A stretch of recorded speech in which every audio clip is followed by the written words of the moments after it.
Well, this is the book that was based on all the information, or at least some of the wealth of information I've discovered while I've been doing my walking tours, which I started in 2011.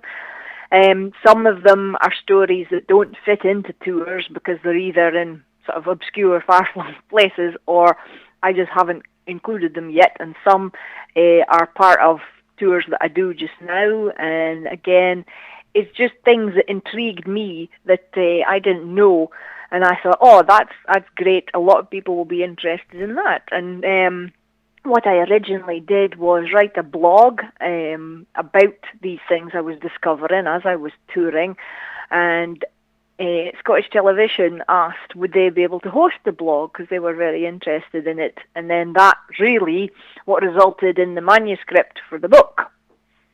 Okay, fair to say then that there are several quirky stories throughout this book. There are peculiar tales, essentially, aren't there?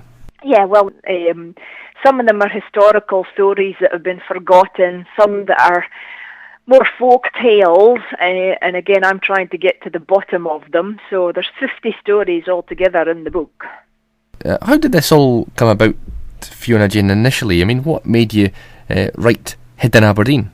Well, as I say, the tours, because that was my job. That was really how I ended up beating the recession, because I was made redundant from a job I really enjoyed in Portsmouth and had to return to Aberdeen, and I decided that I would be my own boss, so started the tours.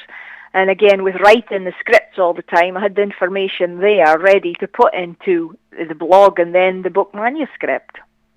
Did it take quite a bit of time to put the whole thing together?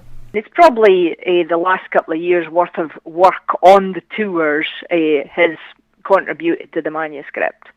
Would you say that the overall aim, or one of the aims at least, is to encourage people to open their eyes to the history of the Granite City?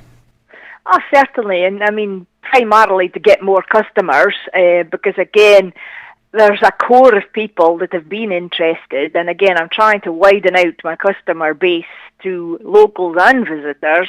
But yeah, I mean, the way the book's designed, it's in several sections, so people can go and visit these sort of obscure places themselves as well.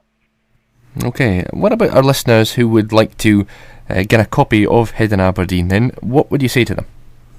Well, it's going to be out this weekend. I believe Waterstones and Union Bridge, Aberdeen, are already selling copies, and I assume it will filter out to bookshops in the Shire after the 13th. That's actual official publication date, but I know some of the shops have got them.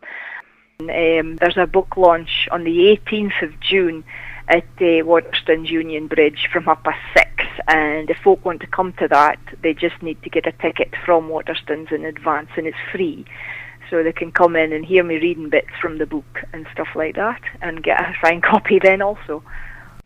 Okay, well, all the best with it, Fiona-Jane. Is this a one-off for you, or any plans to do something similar in the future? I would hope this is the start of my writing career properly, because I've been writing since I was in primary school. Not necessarily non-fiction, but hopefully there'll be many more books on this theme and other books on other research themes that I've been interested